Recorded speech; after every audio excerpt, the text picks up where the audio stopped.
和前男友上了同一档综艺，在综艺上，我和他被抽到互动答题，他看了眼题目，如果我被枪打死了，你有权选择救或不救，你会怎么做？我面带微笑，我会给你补2枪。谢承言恨得牙痒痒，我要是能复活，第一个崩了你。所以呢？那咋了？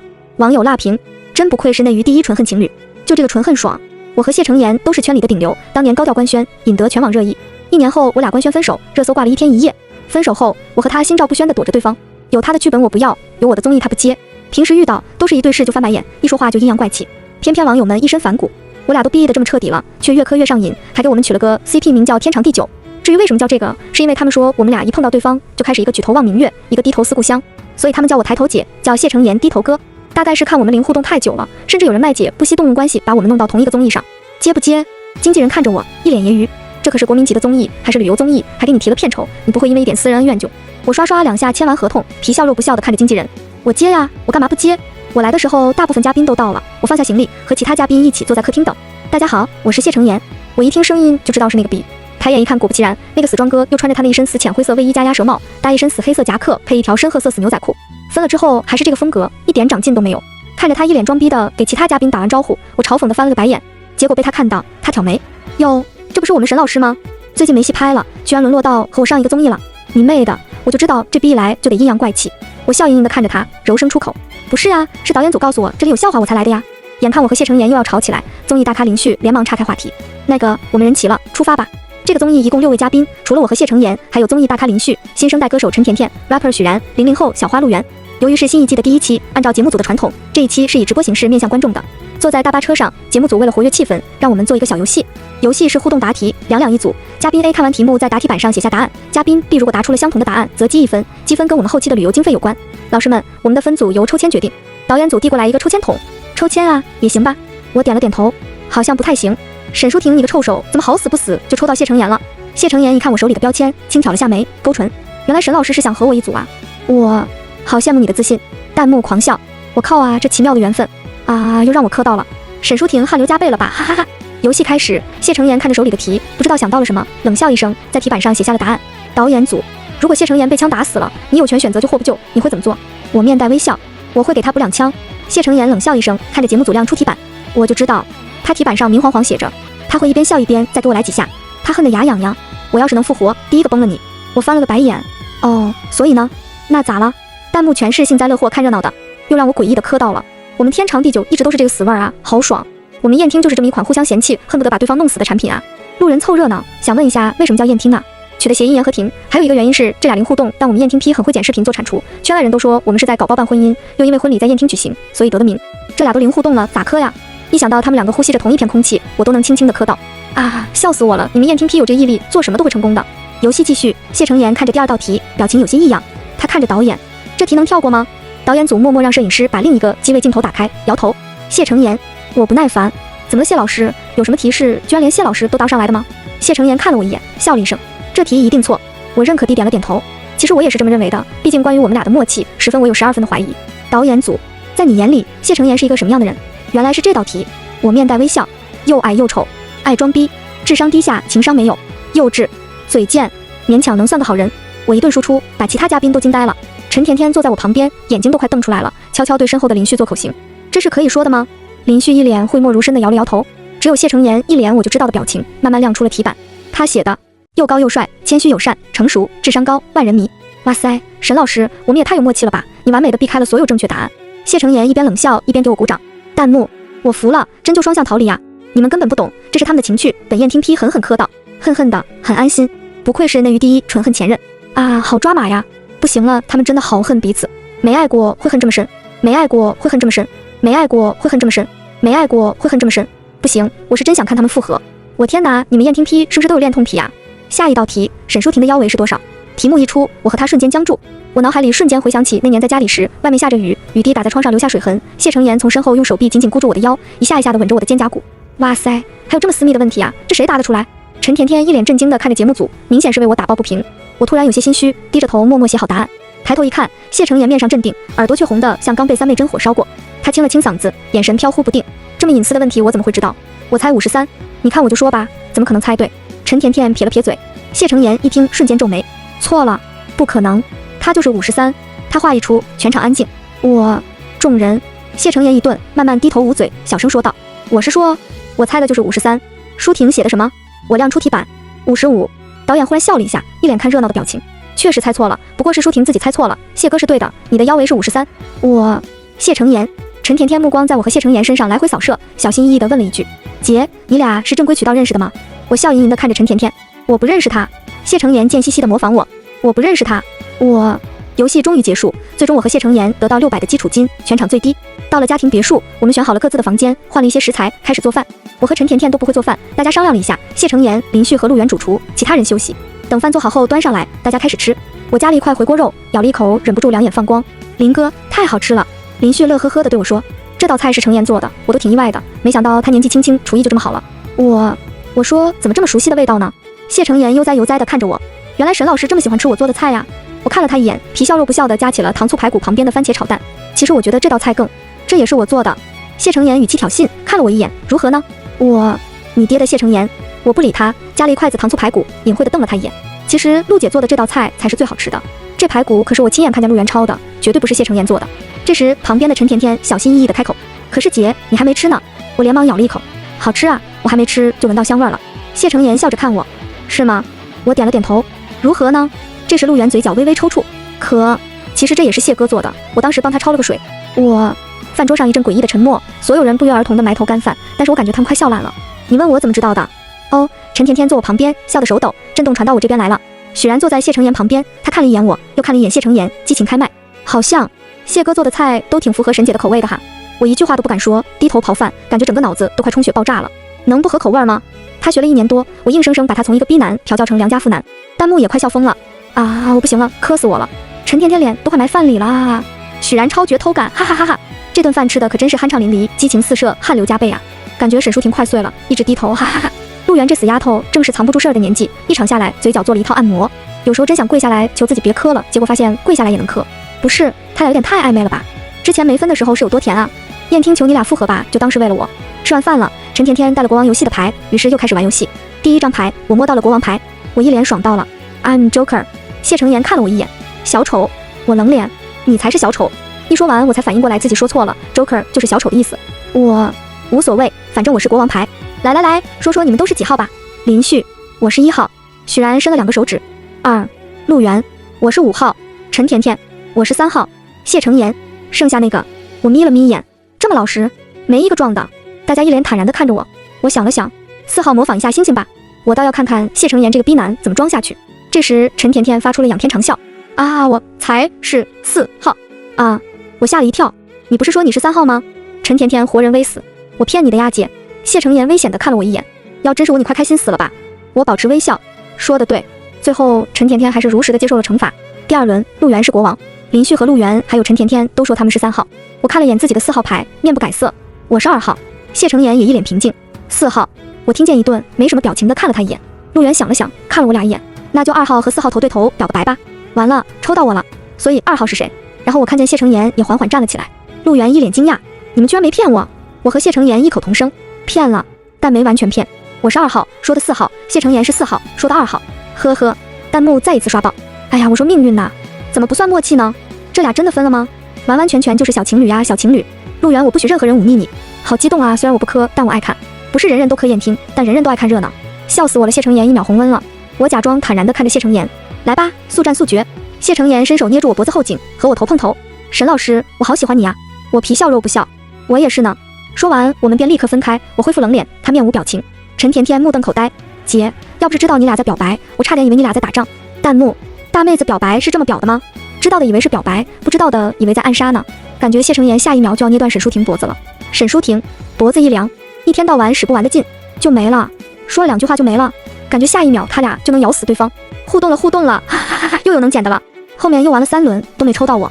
最后录制快结束时，导演组跟我们说明天会分为2组，分组方式为网友投票，大家可以到镜头前说说自己心仪的分组拉拉票。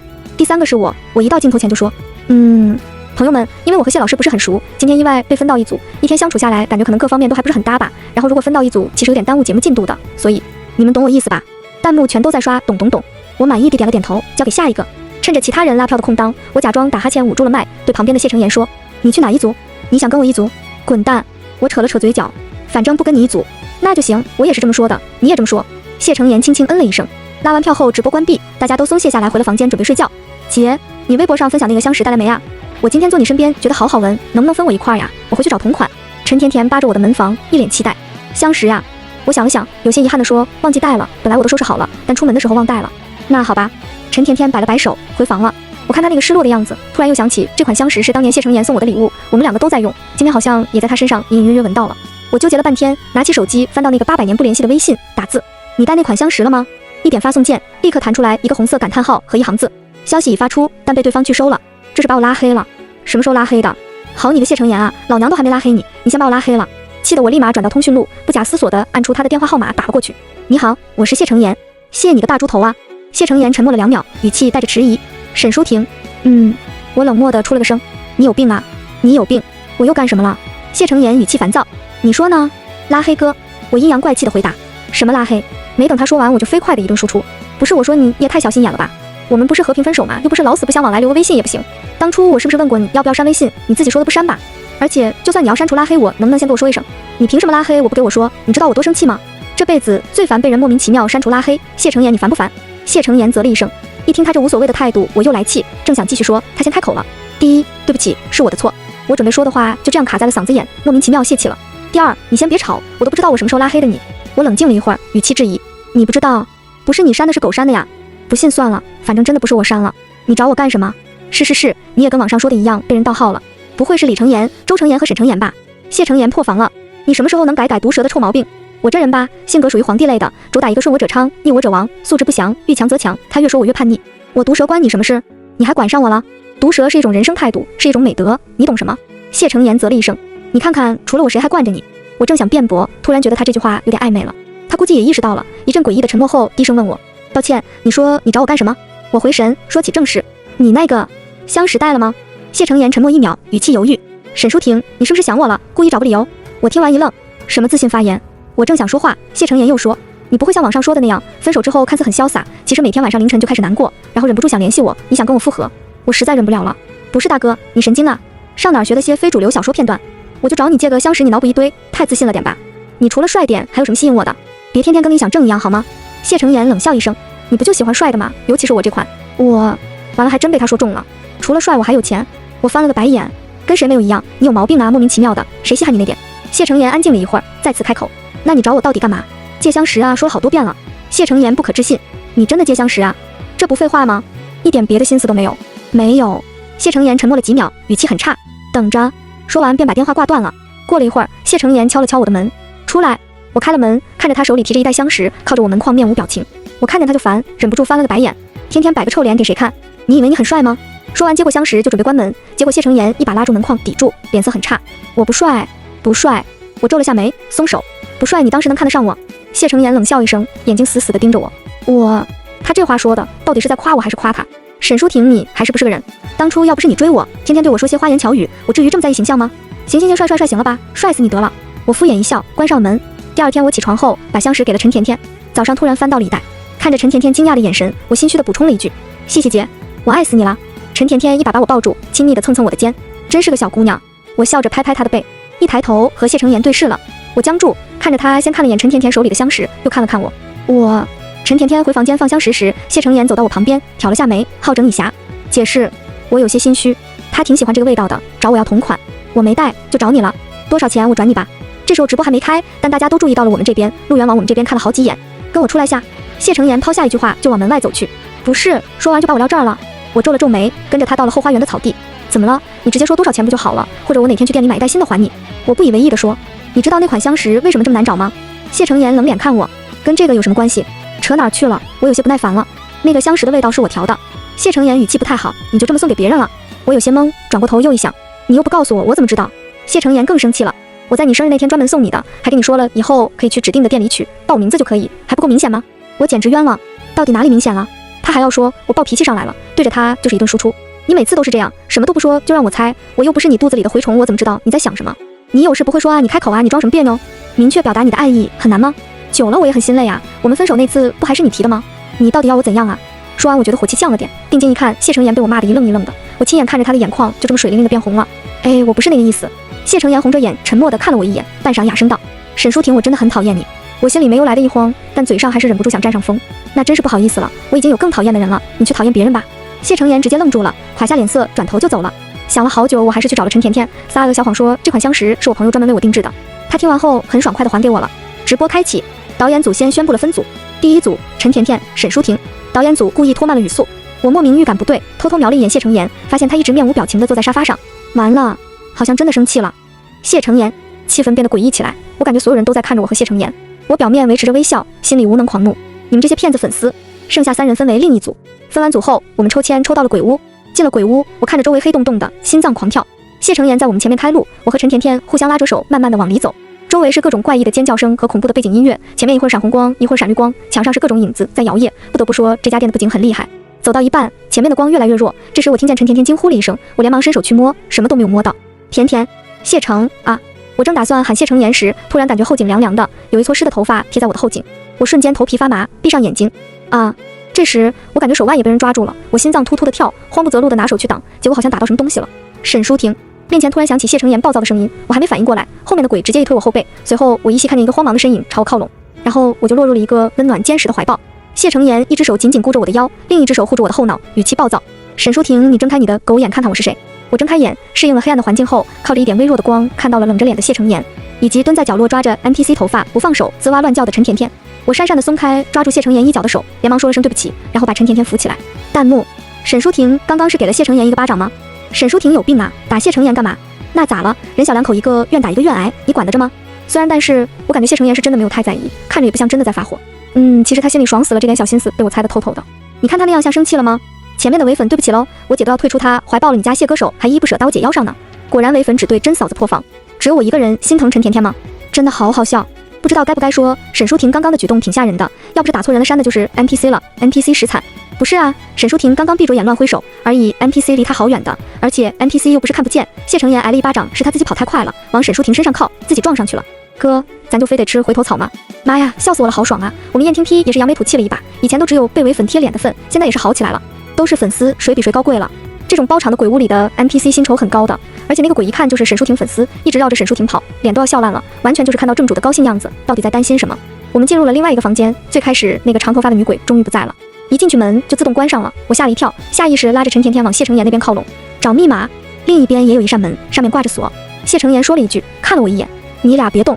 说完便开始翻箱倒柜了起来。我和陈甜甜当然不可能像他说的那样不动，两个人拉着手，小心翼翼找着线索。这个是吗？陈甜甜举起一个玩偶，然后掰开了他的天灵盖，从里面掏出一把钥匙。我摸到他肚子里有东西。陈甜甜解释了一下。刚一打开房门，我和谢承言刚走出去，突然窜出来一个女鬼，我一看还是原来那个啊。他扯着嗓子叫了起来，扭曲着身子慢慢向我走来。啊，为什么只抓我呀？我求你了，看看别人吧。我吓得欲哭无泪，一边抱头蹲在地上，一边尖叫，千万不要放过他呀！谢承言的声音在我旁边慢悠悠的响起，漫不经心的声音和贱嗖嗖的语气让我想咬他。女鬼慢慢摸上了我的肩膀，嘴里发出咯咯咯的怪笑，我吓得往旁边挤，突然撞到了什么。我伸手一摸，像是谁的腿，我扯了扯那人的裤腿。你是谁？甜甜。嘶，裤子要拽掉了。谢承言恼怒的声音响起，我却一下子放下心来，直接抱住了他的腿。啊，我求你了，把他赶走啊！我再也不骂你了啊！谢承言伸手把我捞了起来，我刚抓上他衣袖，女鬼又来扒拉我的手，把我往另一边扯。我和谢承言瞬间隔了一段距离。啊，姐姐不要吓我了，我求你了呀！我一直闭着眼，快给他跪了！你暗恋他呀？抓这么紧！谢承言走过来，把女鬼抓我的手分开。女鬼像被他惹恼了，吼了一嗓子，又进来一个无面男，直奔谢承言。谢承言根本没在意无面男，专心的把我和女鬼牵在一起的手分开。女鬼也跟他僵持着，他一扯，女鬼又抓住我手腕了。他再扯，女鬼又拉，他还扯，女鬼直接把我拉到他身后，朝着谢承言发出暴怒尖锐的一声鬼叫。我不是这一来一往跟过家家一样，我都不害怕了。你扯吧，你再怎么扯，他最后都要跟我一起走。谢承言站在女鬼面前，冷笑了一声，女鬼又尖叫了一声，拉着我就跑。我不是姐妹你，我还没反应过来，就被女鬼拉着走，斜眼瞟到谢承言也被无面男拉去了另外一边。跑了一会儿，女鬼又拉着我停下，面前响起一声尖叫，我一听放心了一半。甜甜姐，陈甜甜一把抱住我，呜呜哇哇的嚎了起来。我们开门的时候，她正执着于把扭掉的脑袋给玩偶上回去，一个不注意我们就不在了，然后她就被鬼抓来了。我们抱了一会儿，一分开发现身边的女鬼都不在了。我们商量了一下，决定原路返回去找谢承言。这一路我们也锻炼了不少胆量，没遇上什么鬼，终于在一个转角遇上了谢承言。谢承言看了我们身后一眼，一开口就是阴阳怪气。那个缠着你的鬼没跟上来。弹幕：哎呀呀，笑死我了！谢承言，你知道你挂脸多明显吗？那个 NPC 真的是我姐的粉丝吧？吼谢承言那一声，我都感觉他快红温了。大型伪粉见姐夫即视感。妈呀，中间那段谢承言和 NPC 扯沈舒婷，给我笑成大粪了。谢承言好吃醋啊，笑死我了！我姐都快被吓死了 ，NPC 还执着于把他和谢承言分开。谢承言怎么回事？能不能有点规矩？谁准他在唯粉面前贴脸的？感觉很难评，真姐夫就能对唯粉这样了？诡计多端的燕听批，大妹子笑晕了，万万没想到能在这里看到抢人的戏码。那个女鬼好破防，给我看乐了。出去之后，我们去见了换掉衣服的 NPC， 一直抓我那个女鬼居然是一个超级可爱、超级萌的个小女孩。我一进来就用亮晶晶的小狗眼看我，姐姐，我是你的粉丝。她眼巴巴地看着我，声音甜甜的。你说就是这个小玩意儿发出那么狂暴的一声，我难以置信地看着她。当时在里面那个声音真的是你用声带发出来的吗？那个妹妹可可爱爱地点了个头，然后直接现场给我表演了一个鬼叫，还朝着谢承言叫的。不好意思哈，谢老师，不小心对着你了。女孩朝他礼貌地笑了一下。谢承言挑了挑眉，没事，没对着沈淑婷就行，她胆子小，不然一会儿坐我旁边能念半天。女孩脸上微笑有些维系不住，我夹在中间不知所措。